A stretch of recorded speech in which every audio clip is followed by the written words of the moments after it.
ఉద్రిక్తతల వేళ పాక్ నేతలు భారత్ పై కయ్యానికి కాలు దూతున్నారు. భారత్ పై దాడి చేసేందుకే 130 అణుబాంబులు సిద్దంగా ఉన్నాయని పాకిస్తాన్ మంత్రి హనీష్ అబ్బాసీ బహిరంగంగా బెదిరింపులకు దిగారు.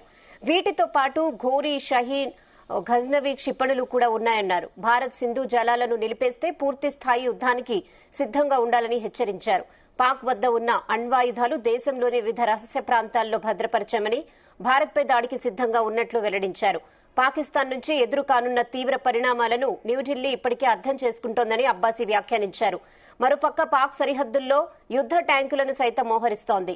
దీన్ని నిశితంగా గమనిస్తున్నామని భారత్ ప్రకటించింది. उन्होंने कह दिया ना कि अगर हमारा पानी बंद करेंगे तो फिर जंग के लिए तैयार हो जाएं। ये जो गोरी, शहीन, गजनवी, ये चौकों में सजाने के लिए नहीं हमने रखे हुए, ये हमने हिंदुस्तान के लिए रखे हैं बाबा। ये जो 130 एटॉमिक हमारे पास वेपन है वो हमने सिर्फ मॉडल बनाने के लिए नहीं रखे हुए, और आपको पता ही नहीं कि हमने पाकिस्तान के किस किस हिस्से में रखे हुए हैं। ये दुनिया भी जानती है, आप भी जानते हैं, वरना आप तो इतने मक्कार बनिए हैं कि अभी तक पाकिस्तान के ऊपर कई दफा हमलावर हो चुके होते आप। आपने बड़ी दफा कोशिश की, लेकिन जब आपको पता चला कि हमारे शाहीन जो है फिजाओं में आ गए हैं तो आप भाग गए। तो इसलिए मैं दोबारा दोहराने लगा हूं, ये जो बैलिस्टिक मिसाइल है, ये जो क्रूज मिसाइल है, ये जो शाहीन है, गौरी है, ये मैं फिर दोहराने लगा हूं, ये हमारे चौकों में नहीं है, ये हमारे बिल्कुल आप इनका रुख आपकी तरफ है और किसी की तरफ नहीं है। तो इसलिए ये सोचना भी ना कि आप पाकिस्तान की हदूद को क्रॉस करोगे, अगर सोचोगे भी तो उसका खमियाजा आपको भुगतना पड़ेगा। ఇదే విషయంతో మరిన్ని అప్డేట్స్ మా ప్రతినిధి శ్రీచరణ్ అందిస్తారు. శ్రీచరణ్, రేనా యుద్ధ వాతావరణం అంటే ప్రస్తుతం మనకి అక్కడ చాలా క్లియర్ గా ఇండియా పాకిస్తాన్ బార్డర్ లో యుద్ధ వాతావరణం నెలకొని ఉంది. మరోవైపు ఇరు వర్గాలు అటు పాకిస్తాన్ అలాగే ఇటు ఇండియా కూడా మ్యాసివ్ గా ట్రూప్స్ ని డిప్లాయ్ చేస్తున్నాయి బార్డర్స్ లో, ఎల్ఓసి వద్ద. మరోవైపు ఇక్కడేమో ఉగ్రవాదులని అలాగే మిలిటెంట్లని వేట మొదలైంది. భద్రతా దళాలు ఇప్పటికే పలు తీవ్రవాదుల ఇళ్లని కూడా మట్టబెట్టి కూల్చేసింది. అలాగే ఇద్దరు లష్కర్-e తోయిబా కమాండర్లతో పాటు ఒక టెర్రరిస్ట్ ని కూడా నిన్న ఎన్కౌంటర్ లో భద్రతా దళాలు మట్టబెట్టాయి. సో ఇంత ఉద్రిక్త వరల్డ్ వైడ్ కూడా చాలా క్యూరియస్ గా చూస్తున్నారు అందరూ. భారతదేశము పాకిస్తాన్ ని ఎలా న్యూట్రల్ చేయబోతుందని వరల్డ్ వైడ్ ఒక క్యూరియాసిటీ గా చూస్తున్నారు అందరూ. ప్రపంచవ్యాప్తంగా పాకిస్తాన్ పని అయిపోయింది, పోయి ఇండియాతో పెట్టుకుంది అనేది కూడా వాళ్ళు రెస్ట్ వరల్డ్ కాకుండా విత్ ఇన్ ద పాకిస్తాన్ లో సిటిజన్స్ కూడా ఎక్స్ వేదికగా, ఇన్స్టాగ్రామ్ వేదికగా వాళ్ళు కూడా కామెంట్స్ చేసుకుంటున్నారు. మనకి రేపటి నుంచి చావల్, రోటీ, దాల్ దొరుకుతుందా అంటూ వాళ్ళే వ్యంగ్యాస్త్రాలు వాళ్ళని అపహాస్యం చేసుకుంటూ కూడా కామెంట్లు పెట్టుకుంటున్నారు. అనవసరంగా ఇండియాతోని పాకిస్తాన్ గొడవ పెట్టుకుంటుంది అని పాకిస్తాన్ పౌరులే సోషల్ మీడియా వేదికగా తమ అభిప్రాయాలు పంచుకుంటున్నారు. ఈ ఇంతటి ఉద్రిక్త వేళ పాకిస్తాన్ నేతలు భారతదేశం పైన కయ్యానికి కాలు దూవుతున్నారని చెప్పాలి.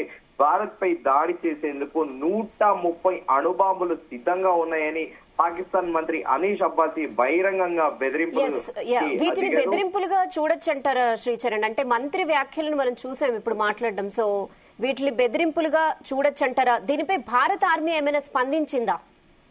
డెఫినెట్ గా ఇండియన్ ఆర్మీ గతంలోనే మనం నిన్న కూడా చర్చించుకున్నాము. నిన్న కూడా ఇండియన్ ఆర్మీ చాలా క్లియర్ గా ఎక్స్ వేదికగా కూడా మెసేజ్ పెట్టింది.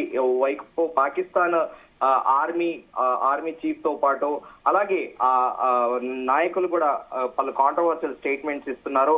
సో నిన్న కూడా ఇండియన్ ఆర్మీ ఒక ట్వీట్ చేసింది, after Indian navy now Indian army అంటూ కూడా always prepared, ever vigilant Indian army అంటూ కూడా పెట్టారు.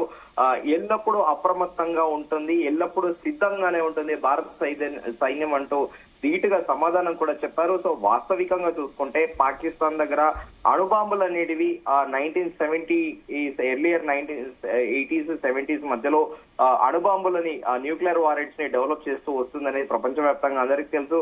కానీ రీసెంట్ గా కొన్ని years back Saudi Arabia choppers ఏవైతే ఉంటాయో యుద్ధ హెలికాప్టర్ లో ఆకస్మికంగా పాకిస్తాన్ లో దిగడము, ఆ పాకిస్తాన్ లోని ఈ న్యూక్లియర్ వారెంట్స్ ఏవైతే ఉంటాయో సౌదీ అరేబియానే పాకిస్తాన్ తోని మ్యానుఫ్యాక్చరింగ్ చేపించింది. ఎందుకంటే యుఎస్ కి సౌదీ అరేబియాకి ఎక్కడైనా కాన్ఫ్లిక్ట్ వస్తే ముందు జాగ్రత్తగా పాకిస్తాన్ లో అవి దాచిపెట్టింది అనేది కూడా ప్రచారం కొనసాగింది. సో దానిలో భాగంగానే సౌదీ అరేబియా పాకిస్తాన్ లో మ్యానుఫ్యాక్చరింగ్ చేసుకొని కొన్ని పాకిస్తాన్ కి ఇచ్చింది అంటున్నారు. కానీ న్యూక్లియర్ వారెంట్స్ పరంగా చూసుకున్నా కూడా పాకిస్తాన్ తో పోలిస్తే ఇండియా చాలా పారుంటుంది. కానీ ఇలాంటి విషయాలు అంటే భారతదేశ ప్రభుత్వం కానీ ఆర్మీ కానీ ఎవరు సైంటిస్టులు ఎవరు కూడా బహిరంగంగా చెప్పరు, బయటికి ఎవరు కూడా చెప్పరు.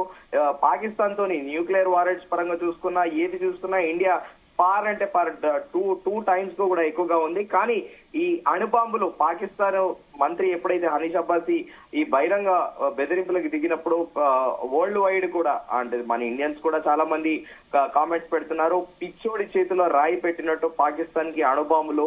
కానీ ఏదో ఒక రోజు ఖచ్చితంగా తాలిబాన్లే ఈ పాకిస్తాన్ అణుబాంబులు ఎత్తుకెళ్లిపోతారు. ఎందుకంటే ప్రస్తుతము బలూచ్ ఆర్మీ కూడా తెగబడి పాకిస్తాన్ ఆర్మీని చంపుతున్నారు.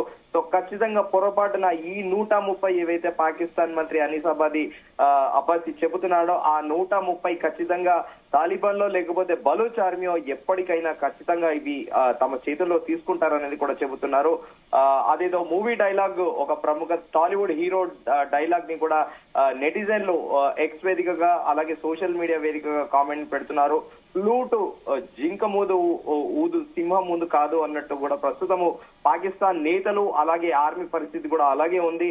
అలాగే వీటితో పాటు గోరీ షహీన్ గజ్నవి క్షిపణులు కూడా ఉన్నాయి తమ దగ్గర అంటూ కూడా మంత్రి తెలిపారు. భారత్ దేశము సింధు జలాలను నిలిపివేస్తే పూర్తి స్థాయి యుద్ధానికి సిద్ధంగా ఉండాలని కూడా ఆయన తమ శ్రీచరణ్ అంటే యుద్ధాన్ని అడ్డుకునే టైంలో ఇలా పాక్ బెదిరింపులకు దిగడాన్ని ఎలా అర్థం చేసుకోవచ్చు అంటారు?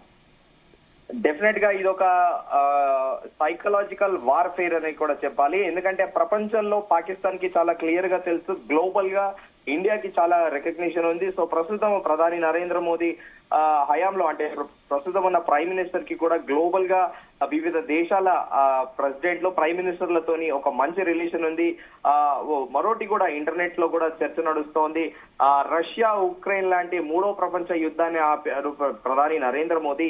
పాకిస్తాన్ కి ఈ మాత్రం సోయి లేదా అంటూ కూడా కామెంట్స్ పెడుతున్నారు. సో పాకిస్తాన్ కూడా ఒక సైకలాజికల్ వార్ ఫేర్ అంటే ఇండియాతోని ఎలాగో గెలవదు, కానీ ఒక మేకపోతు గాంభీర్యం అనేది ప్రదర్శిస్తుంది అనేది కూడా మిలిటరీ ఎక్స్పర్ట్స్ అనాలిసిస్ చేస్తున్నారు. అయితే ప్రస్తుతం పాకిస్తాన్ వద్ద ఉన్న అణ్వాయుధాలు దేశంలోని వివిధ రహస్య ప్రాంతాల్లో భద్రపరచామని కూడా మంత్రి చెప్పారు.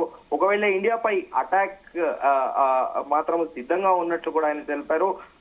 పాకిస్తాన్ నుంచి ఇప్పటికే అంటే ఫర్దర్ గా ఎలాంటి కాన్సిక్వెన్సెస్ ఉంటాయనేది కూడా ప్రస్తుతం చాలా క్లియర్ గా న్యూఢిల్లీ ఇప్పటికే అర్థం చేసుకుంటుంది అనేది కూడా అబ్బాసీ వ్యాఖ్యానించారు. ఇదంతా కూడా ఏంటంటే మేము కూడా పవర్ ఉంది, మా దగ్గర మేము కూడా మీకు కాంపీట్ గా ఉంటామని చెప్పుకునేటందుకే ఒక ఐడెంటిటీ క్రైసిస్ సిరీస్ గా కూడా పాకిస్తాన్ నేతలు అలాగే ఆర్మీ వాళ్ళు మాట్లాడుతున్నారు అనేది చాలా క్లియర్ గా తెలిసిపోతుంది. రేనా